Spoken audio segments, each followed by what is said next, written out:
저와 여러분들이 함께 나누실 말씀은 마태복음 5장 9절 말씀입니다. 마태복음 5장 9절.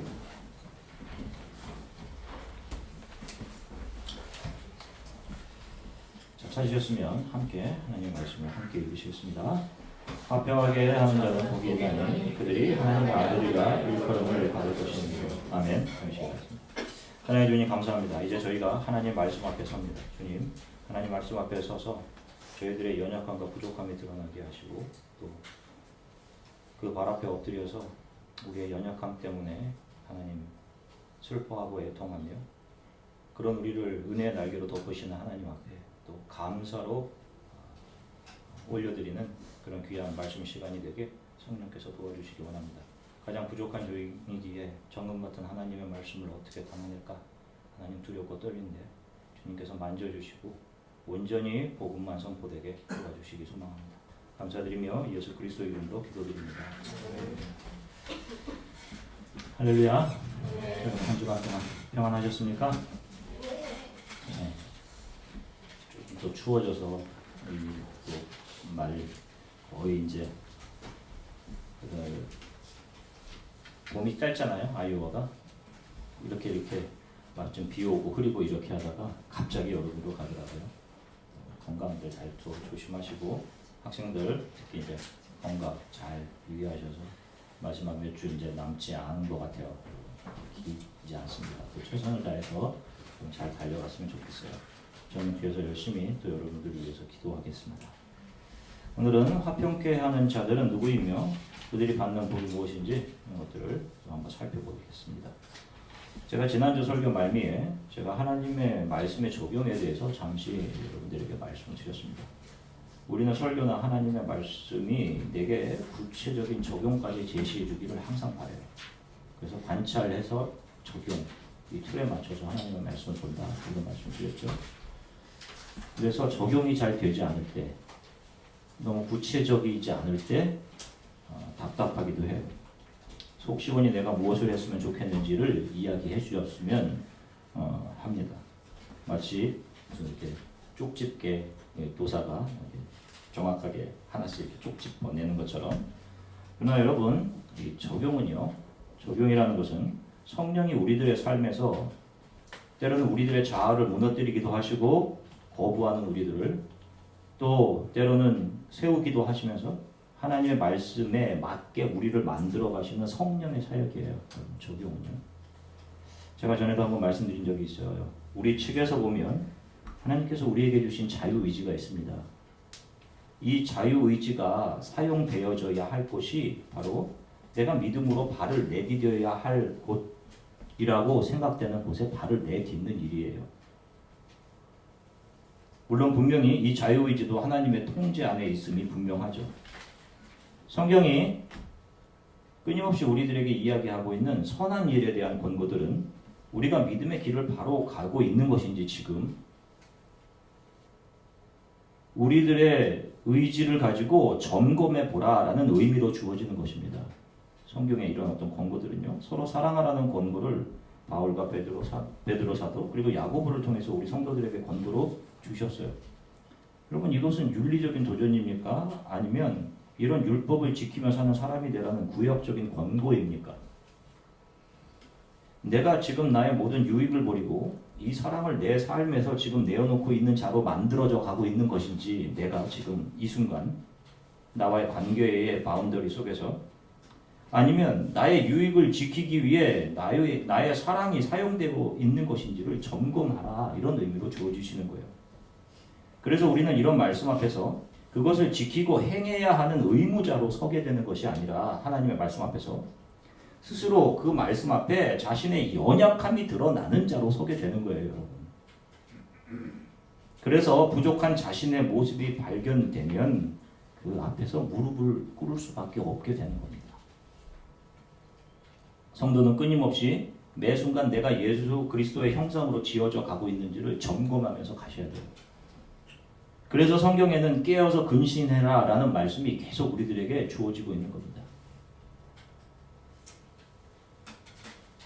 사업을 하시는 분들은 매 순간 나는 하나님의 손에 의해 지어져 가고 있는지 역시 점검을 하셔야 돼요.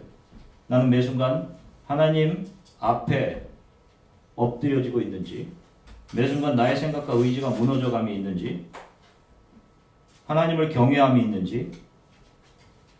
학생들 역시 마찬가지입니다. 세상을 경외하고 세상을 동경함으로 살아가고 있는 것은 아닌지, 그 세상 속에서 목표점을 정하고 쫓아가고 있는 것은 아닌지, 하나님의 나라가 아닌 내 만족이 이 땅에서 성취되는 것을 위해 달려가고 있는 것은 아닌지, 내가 지금 내 옆에 있는 사람들에게 내어놓는 사랑은 나의 유익을 언젠가 캐내기 위한 밑밥의 사랑인지 아니면 조건 없는 사랑인지를 계속 점검하는 자으로 주어지는 것이에요. 산상수훈의 팔복의 주제는 말씀이신 하나님 자체다라고 말씀드렸습니다. 그 하나하나가 8개의 그 주체가 하나님이에요. 예수 그리스도입니다. 말씀의 산 위에 지금 예수님은 자기 자신을 세우고 계신 겁니다. 왜 그렇게 하시는 거예요? 표준을 지금 세워주고 계신 거예요. 우리들에게 표준, 캐논, 측량자. 여러분, 우리 인간들 사이에는요, 절대로 절대 표준이라는 것이 있을 수 없어요. 그래서 예수님께서 우리들에게 자기 자신을 절대 표준으로 지금 세워주시는 겁니다. 그 측량자에 자기 자신을 재어보라는 거예요. 지금. 그리고 자신의 모나고 부족한 모습으로 인해 스스로가 주 발 앞에서 애통하는 자의 모습으로 주님의 발 앞에 엎드리는 것이고, 주께서는 친히 모퉁이 돌이 되셔서 그 우리의 모난 부분들을 깨고 깎고 허물고 하는 일을 해내시는 겁니다. 이 과정이 성화인 거예요. sanctification. 그래서 예수를 닮아가는 사람들은 눈물이 많을 수밖에 없어요. 깎여가고 버려져가는 자신이 한때 이 세상에 심었던 세상의 가치들을 바라보면서 아쉬워서 웁니다. 그리고 그런 것이 깎여져 나가는 것에 대한 두려움. 하나님, 저런 것마저 다 가져가시면 어떻게 합니까? 그렇게 두려워서 우는 거예요. 그런 자신을 괜찮다. 그런 것이 없어도 내가 언제나 너와 함께 하겠다 라고 해주시는 하나님의 그 은혜에 감사해서 또 울고, 그렇게 애통하는 자로 우리 성도들은 변해가는 겁니다. 오늘 예수님께서 화평케 하는 자가 복이 있다라고 말씀하십니다. 자, 그 화평을 이루는 자들이 하나님의 아들이라 불려질 것이라고 말씀하시는데, 자, 그러면 제가 질문을 하나 드릴게요.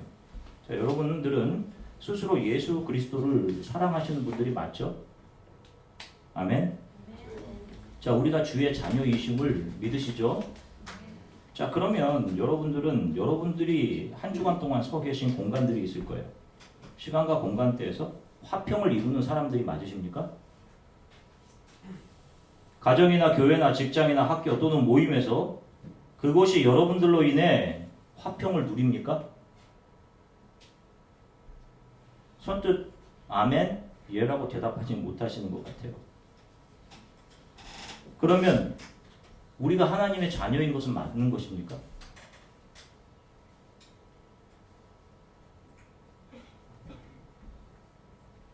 결론적으로 이야기하면 이 화평은 획득에 의해서 주어지는 것이 아니라 조건 없이 주어지는 거예요. 결론적으로 오늘 예수님께서 말씀하시는 이 화평케 하는 사람이란 피스메이커는 예수 그리스도 자신을 의미하는 것입니다. 여러분, 설교를 쭉 들으신 분들은 산상설교를 이제 분명하게 하나씩 이제 잡아가실 거예요. 다음 주가 이 팔복의 마지막 설교인데, 화평케 하는 자의 기준으로 예수께서 자기 자신을 절대 기준으로 세워주고 계신 것입니다. 자, 이사야서 9장 6절을 한번 함께 한 목소리로 읽으시겠습니다. 이사야 9장 6절입니다. 이는 한 아기가 우리에게 낳고 한 아들을 우리에게 주신 바 되었는데 그의 어깨에는 정사를 메었고 그 이름은 기묘자라 모사라 전능하신 하나님이라 영존하시는 아버지라 평강의 왕이라 할 것입니다. 아멘. 자, 이 땅에 오시게 될 메시아 예수 그리스도에 대한 예언입니다. 여기를 보면 메시아를 평강의 왕이라고 이야기해요. Prince of Peace라고 이야기합니다. 바로 평강의 근원이죠. 다시 말해서 모든 화평의 주인이 바로 메시아로 이 땅에 오시는 예수 그리스도이시다 라는 이야기를 이사야가 예언하고 있는 것이에요. 그렇기 때문에 이 땅에 존재하는 평화, 샬롬, 화평들 중에 예수 그리스도를 통해서 나온 것이 아닌 것들은 다 다 온전한 평화, 화평이 될 수 없다는 말입니다. 자기만이 하나님이어야 하는 인간들은요, 절대로 화평할 수 없는 존재인 거예요. 서로가 하나를 손해보고 두 개의 유익, 두세 개의 유익을 얻어낼 수 있다는 확신이 설 때 평화를 유지하고 있을 뿐입니다. 그러나 이런 것은 거래이며 계약인 것이지 완전한 평화, 샬롬, 평강이 아닌 것이에요. 언제든 깨질 수 있는 것이죠. 그러나 예수 그리스도를 통해 나오는 평화는 우리의 잘못이나 어떤 이유에 의해서 깨지는 그런 성격의 것이 아니에요. 한 번 주어지면 영원히 그 효력이 지속되는 그런 평화입니다. 골로새서 1장 20절을 한번 같이 한 목소리로 읽으시겠습니다. 골로새서 1장 20절입니다. 그의 십자가의 피로 화평을 이루사 만물 곧 땅에 있는 것들이나 하늘에 있는 것들이 그로 말미암아 자기와 화목하게 되기를 기뻐하심이라. 아멘.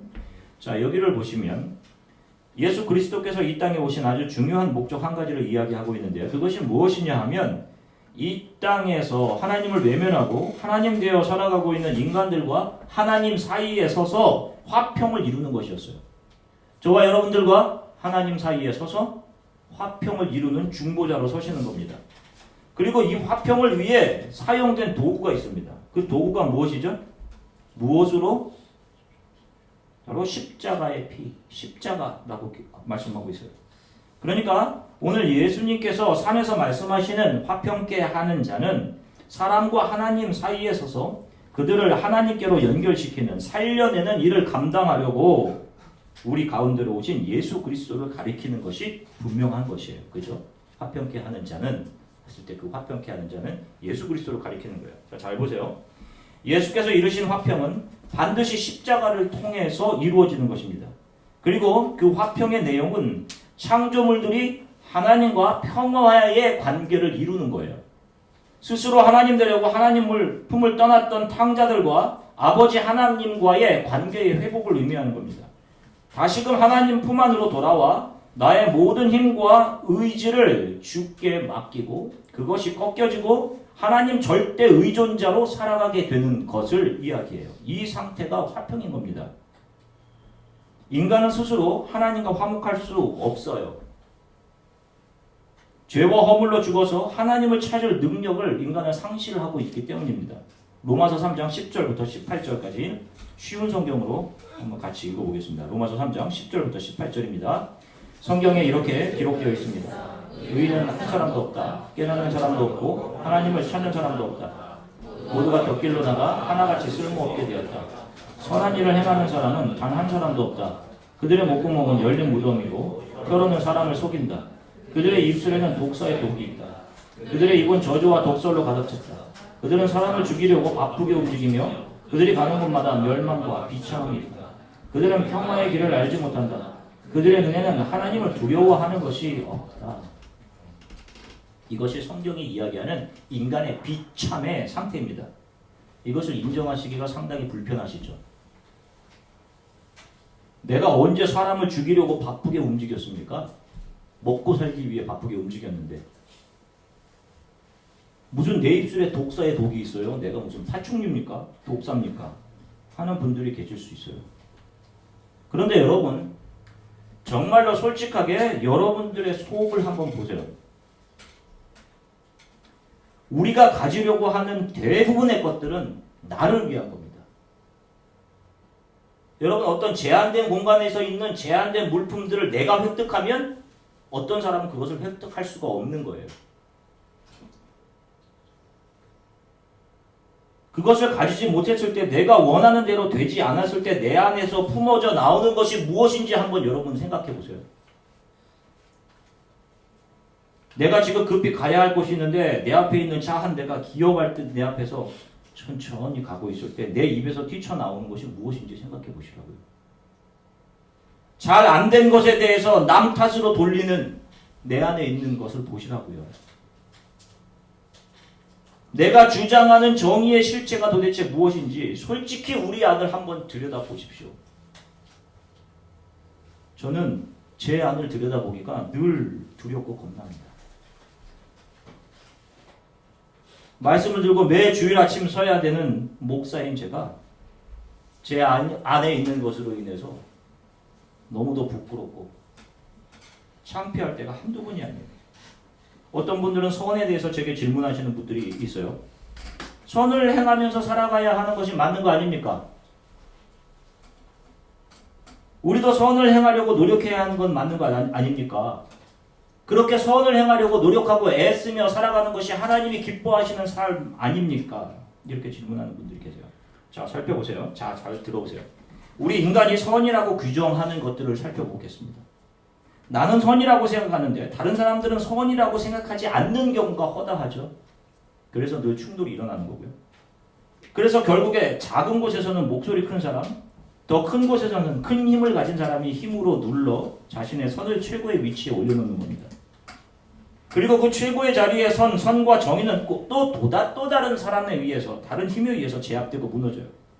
그래서 누군가를 누른 힘은 이전 통치자가 세웠던 도덕과 정의와 선의 가치를 최대한 짓밟고 그것이 선이 아니었음을 증명해내려 하는 일들을 자신의 집권 초기에 합니다. 새로운 정권이, 새로운 힘이 설 때마다 하는 일들이에요. 이것은 인간이 내놓는 선이나 정의는 절대적이지 않다는 증거입니다. 누군가 더 큰 물리적인 힘을 가진 자들에 의해서 언제든지 변경되고 조작될 수 있는 것이라는 거예요. 자, 원래 인간이 규정해 놓은 선과 악의 테두리 안에서 살아가도록 창조되지 않았어요. 하나님께서 정해주신 테두리 안에서 주인이 아닌 창조물의 위치에서, 주체가 아닌 객체의 자리에서 하나님께서 하라고 하신 것들을 하도록 창조된 하나님 절대 의존적인 존재였습니다. 그런데 죄를 범한 후 인간이 자기 스스로 판단을 하기 시작합니다. 그것이 바로 성경은 타락이라고 이야기하는 거예요. 보겠습니다. 창세기 3장 22절입니다. 창세기 3장 22절 함께 읽으시겠습니다. 여호와 하나님이 이르시되 보라 이 사람이 선악을 아는 일에 우리 중 하나같이 되었으니 그가 그의 손을 들어 생명나무 열매도 따먹고 영생할 것 하노라 하시고. 아멘. 잘 보세요. 악을 아는 일에 우리 중에 하나와 같이라고 말씀하지 않으시고 선악을 아는 일에 우리 중 하나와 같이 되었다라고 말씀하시죠. 선과 악을 스스로 판단하게 된 것 자체가 타락인 것입니다. 이 타락 안에는 인간이 만들어내는 선과 악이 다 포함되는 거예요. 하나님 의존적인 존재가 스스로 주체가 되어서 만들어내는 모든 것이 다 죄인 것이다 라고 말씀하는 겁니다. 그러니까 인간이 이것이 선이다, 이것이 정이다, 이것이 옳다 라고 이야기하는 것 모든 건 역시 그건 역시 타락의 범주 안에 들어가 있는 것이라는 거예요. 인간이 스스로 주체가 되어서 만들어내는 모든 것이 그것이 선이든 악이든 그것은 다 죄요, 타락인 겁니다. 그래서 인간은 스스로 선이라 판단하는 모든 것도 다 타락의 범주 안에서 이루어지는 것이기 때문에 그것으로 하나님을 절대로 기쁘시게 하는 것이 될 수 없는 거예요. 그런 것들이. 그래서 선을 행함을 통해 하나님 앞에 가까이 갈 수 없는 겁니다. 그런 인간의 모든 판단 의지가 다 해체되고 죽어버린 상태를 성경은 오히려 살았다라고 이야기하는 거예요. 리제너레이션이라고 얘기하는 겁니다. 산 상태. 내가 사는 것은 내 힘과 능력, 내 판단이 아니라 오직 하나님의 공급과 인도하심으로 사는 겁니다. 내 안에 예수 그리스도로 사는 것이구나. 이것을 알게 되는 상태를 죄와 사망에서 거듭남이라고 이야기하는 것입니다. 이런 인간이 어떻게 평화를 만들어내고 피스메이커가 될 수 있겠어요? 절망적이죠. 그래서 지금 예수께서 자기 자신을 말씀의 산 위에 세워주고 보여주고 계신 겁니다. 바로 거울을 보고 자신의 얼굴에 묻은 이물질을 바로 바라보듯이 자신이 선하고 자신이 선으로 구원에 이룰 수 있다라고 생각하던 그 모든 사고들, 노력들, 그런 것들이 지금의 평강의 왕으로 서 계신 예수 그리스도 앞에서 거짓이었음이 드러나는 거예요. 진짜 앞에서. 그리고 그 절대 기준 앞에서 내 평화라는 것이 다 가식이었구나. 나는 그 속에서 내 입속을 내 가치를 챙겨내고자 하는 인간이었구나. 바로 이 사실을 참 평강의 왕이신 예수께서 우리 앞에서 저와 여러분들에게 적나라하게 보여주시는 것이고, 그 예수를 통해 자기 자신을 보게 된 사람들은 내가 행한 모든 것이 다 죄였습니다. 이것을 고백하며 내 안에 선한 것이 하나도 없었습니다. 그분의 발 앞에 엎드리게 되는 거예요. 이것이 회개인 것입니다. 그래서 성경은 정확하게 얘기하는 거예요. 선을 행해서 하나님을 기쁘시게 하는 것이 아니라 내 안에 선한 것이 하나도 없습니다 하고 하나님 앞에 엎드리는 회개를 예수께서 기뻐하시는 겁니다. 고린도후서 5장 17절부터 20절까지 말씀을 함께 읽으시겠습니다. 고린도후서 5장 17절부터 20절입니다. 그런즉 누구든지 그리스도 안에 있으면 새로운 피조물이요 이전 것은 지나갔으니 보라 새 것이 되었도다. 모든 것이 하나님께로서 났으며 그가 그리스도로 말미암아 우리를 자기와 화목하게 하시고 또 우리에게 화목하게 하는 직분을 주셨으니 곧 하나님께서 그리스도 안에 계시사 세상을 자기와 화목하게 하시며 그들의 죄를 그들에게 돌리지 아니하시고 화목하게 하는 말씀을 우리에게 부탁하셨느니라. 그러므로 우리가 그리스도를 대신하여 사신이 되어 하나님이 우리를 통하여 너희를 권면하는 것과 같이 그리스도를 대신하여 간청하노니 너희는 하나님과 화목하라. 아멘. 그렇게 주 앞에 엎드려서 자기 부인과 자기의 절대성을 해체당한 사람들이 예수의 은혜로 일으켜 세워지고 새로운 피조물로 거듭나게 되고 주 예수가 내게 보여주신 삶을 자신의 삶에 그대로 재현해내는 삶을 살아가게 되는 것이에요. 이것이 바로 예수를 닮아가는 삶, 예수의 흔적이 남는 삶이라고 하는 것입니다. 그래서 크리스천들의 삶에서 자기 스스로 가난하게 되는 삶이 나타나는 것이고요. 하나님의 은혜에 대한 감사의 눈물이 끊이지 않는 것이고 자신이 받은 사랑과 긍휼을 그대로 조금만 흘려보냈는데도 원수가 사랑의 대상이 되고 한 종족을 조건 없이 자신의 가슴으로 품어낼 수 있게 되는 것이고 내 것이라고 주장하던 것들을 예수를 모르는 사람이 주 예수의 품 안으로 돌아오는데 기꺼이 내어주고 사용할 수 있는 자로 변화되는 거예요. 이것이 십자가의 삶입니다. 그래서 세상의 시각으로 볼 때는 많은 불이익과 손해가 나는 것으로 보여지게 되는 거예요. 그래서 세상의 사람들은 이 십자가의 가치를 이해할 수도 없는 겁니다. 예수께서 지신 십자가라는 것은 예수께서 직접 어깨에 메시고 그 위에서 죽으셔서 다른 이들을 살려내는 것의 상징입니다. 예수께서 이 땅에 오셔서 한 일은 그분의 삶 속에서 하나님을 떠난 사람들을 품에 안으시고 십자가에서 자신이 죽으셔서 그 사람들을 교회로 성도로 이 땅에 재탄생 잉태해 내신 거예요. 그리고 그렇게 예수 그리스도에 의해 이 땅에 하나님을 아버지로 부르게 된 성도들, 저와 여러분들이 예수 그리스도로부터 이어받게 된 사명이 바로 화목하게 하는 직분이고 성도는 이 화목의 직분을 감당하기 위해 남은 평생 자신의 어깨 위에 십자가를 지고 자신을 다 비워내어 세상 속에서 죄와 사망으로 죽은 상태에 있는 사람들에게 하나님의 영원하신 사랑과 구원을 전하고 그들을 작은 예수로 잉태해내는 일들을 감당하고 하나님 앞에 서게 되는 거예요. 그래서 그 언젠가 우리가 주님 앞에 서게 됐을 때 나를 통해 잉태된 작은 예수들이 수많은 증거자들이 우리 주위에서 우리를 증언하게 되는 겁니다. 그게 히브리서 12장에 나오는 말씀이에요. 12장에서. 우리는 이 땅에서 무엇을 얻기 위해 신앙생활을 하는 것이 아니에요. 우리를 통해 작은 예수들을 잉태해내는 삶을 우리가 사는 겁니다. 심지어는 천국에 가는 것도 우리의 노력이나 우리의 의지에 의한 것이 아님을 성경이 분명해요. 어떤 분들은 저는 천국 가기 위해 교회 다닙니다 하는 분들이 계세요. 출애굽기 32장 7절부터 10절과 31절부터 32절 계속해서 같이 한번 읽어보겠습니다. 출애굽기 32장 7절부터 10절입니다. 여호와께서 모세에게 이르시되 너는 내려가라. 내가 애굽 땅에서 인도하여 낸 내 백성이 부패하였도다. 그들이 내가 그들에게 명령한 길을 속히 떠나 자기를 위하여 송아지를 보호 만들고 그것을 예배하며 그것에게 제물을 드리며 말하기를 이스라엘아 이는 너희를 애굽 땅에서 인도하여 낸 너희 신이라 하였도다. 여호와께서 또 모세에게 이르시되 내가 이 백성을 보니 목이 뻣뻣한 백성이거든. 그런즉 내가 하는 대로 두라. 내가 그들에게 진노하여 그들을 진멸하고 너를 큰 나라가 되게 하리라. 31절 32절입니다. 모세가 여호와께로 다시 나아가 여쭤되 슬프도소이다. 이 백성이 자기들을 위하여 금신을 만들어 싸우니 큰 죄를 범하였나이다. 그러나 이제 그들의 죄를 사하소서. 그렇지 아니하오면 원하건대 주께서 기록하실 책에서 내 이름을 지워버려 주옵소서. 아멘. 자, 보세요.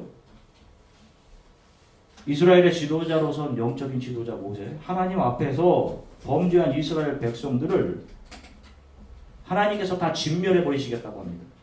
그리고 너를 통해 큰 민족을 이루겠다라고 하셔요. 그때 하나님의 사람 모세를 보세요. 그가 뭐라고 이야기하면서 하나님과 백성 사이 백성들을 막아서고 하나님 앞에 섭니까? 이 백성들을 살려주십시오. 그렇지 않으시려면 차라리 제 이름을 주의 생명책에서 지워주십시오. 이런 기도를 해요. 여러분, 어떤 사람들처럼 천국 가는 것이 교회에 다니는 목적이라면 어떻게 이때 모세는 천국의 명단에서 제 이름을 빼달라는 요구를 할 수 있겠어요? 지금 이 땅에 있는 동안 모세에게 가장 중요한 것은 자기에게 맡겨주신 이 사람들, 하나님을 모르고 방종하는 사람들이 하나님의 진정한 자녀들로 변화되는 거예요. 그 사이에서 자기가 그 일을 하는 겁니다. 자신이 어떤 불이익을 당하더라도 그 사람의 영혼이 중요한 거예요. 그래서 자신의 영혼을 걸고 제 이름을 그 생명책에서 지워버리시더라도 이들을 좀 살려주십시오 라고 애원하는 거예요. 이 모습이 십자가에서 조롱당하시면서도 그럼에도 불구하고 그 조롱하는 백성들을 바라보시며 아버지여 저들을 용서하여 주십시오. 자신이 하는 일을 알지 못합니다 라고 하신 하나님과 그 십자가 밑에 조롱하는 모든 사람들 사이에 서신 예수님과 너무 비슷하지 않아요?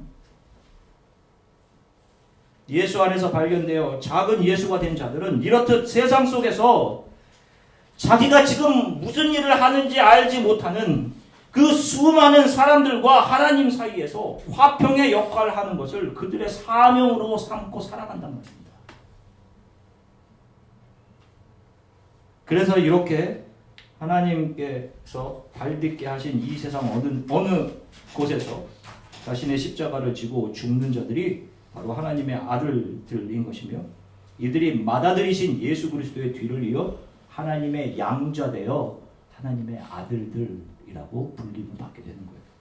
이것을 오늘 예수 그리스도께서는 화평케 하는 자는 복이 있나니 그들이 하나님의 아들이라 일컬음을 받을 것이며 라고 말씀하신 것입니다.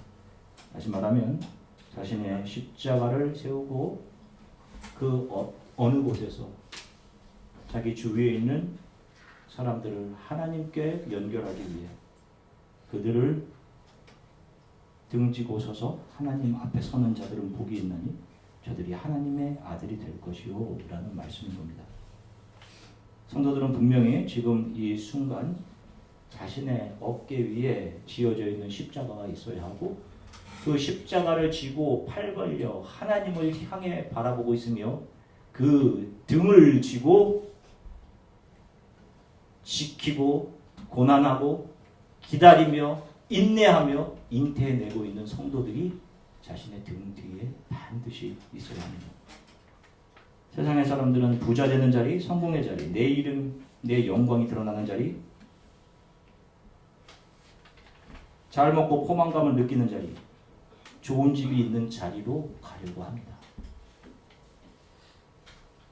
그러나 말씀으로 우리 앞에 서 계신 예수를 통해 자신의 모습을 본 자들은 자신이 세워가던 그 세상의 가치들, 그 바벨들이 하나님의 저항할 수 없는 은혜 앞에 제압당하고 해체되어서 가난의 자리로 기꺼이 내려가고 자신의 눈물 안에 예수의 긍휼을 담아내며 그들의 입은 맛에 민감한 입이 아닌 복음의 통로로 사용되며 그들의 눈은 소돔과 고모라의 화려함을 바라보는 것이 아닌 주께로 돌아와야 할 영혼들에게 고정되게 되는 것이에요.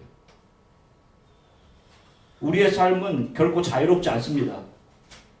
세상 사람들은 이 세상이 틀 지워주는 그 틀에 어떻게 해서든 자기 자신을 맞추려고 애쓰며 살아가는 거예요.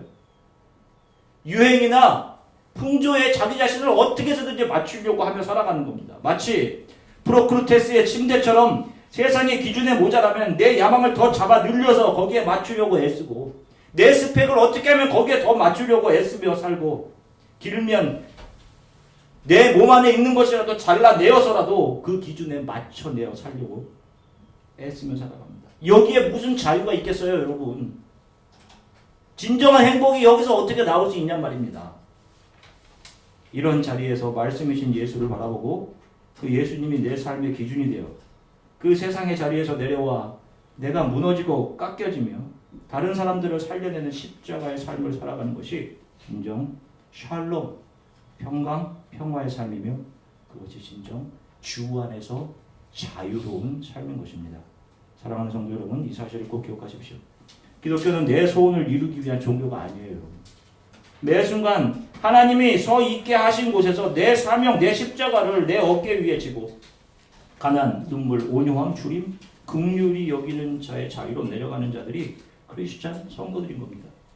세상의 것을 따라가느나 이 사명을 잊으시면 안 돼요. 세상의 것을 얻은 뒤에 십자가를 지기는 더 어렵습니다. 좀 기다려서 잘 된 다음에 제가 하지요. 아니에요. 부와 명예와 십자가는 반비례합니다. 기억하십시오. 주 예수께서 내가 나를 위해 무엇을 주셨는지를 생각해 보세요. 저와 여러분들은 누군가와 하나님 사이에 서서 하나님의 진노를 막아서서 그들을 하나님의 용서의 자리로 이끌어내는 성도 크리스천들임을 잊지 마십시오. 한 주간 동안 여러분들이 묵상하시면서 이러한 삶들을 살아가시고 여러분들의 남은 삶이 예수 그리스도를 닮아가는 삶, 예수의 흔적이 남는 삶이 되기를 주 예수 그리스도의 이름으로 간절히 축원합니다. 잠시 기도하겠습니다. 하나님, 한 주간 저의 삶을 바라보며 또 기준 되신 주님 앞에 또 애통하며 주님의 발 앞에 엎드립니다. 왜 내 안에는 이토록 많은 두려움이 있는지 모르겠습니다. 잘 되지 못할 것 같은 두려움이 늘 엄습합니다. 오늘 부족한 제가 다시금 주 예수의 발 앞에 엎드립니다. 제 안에 있는 두려움과 의심을 무너뜨려 주시고 세상에서 영화와 가치를 찾으려는 내 안의 욕망도 주님 무너뜨려 주십시오. 매 순간 주 예수를 경외함 없이 얻게 되는 모든 것이 헛것임을 고백합니다. 십자가의 사람이 되게 해주십시오. 예수가 지신 십자가가 내 삶의 어깨 위에도 올려져 주가 제게 하신 것처럼 저도 누군가의 영혼을 위해 내 삶을 드리고 사용하게 해주십시오. 내 눈은 주님을 바라보며 내 등 뒤에 있는 사람들을 위해 고단하고 인내하며 기다려주고 기도하며 사랑하는 삶을 살아가게 해주십시오. 합평의 사람이 되게 해주십시오.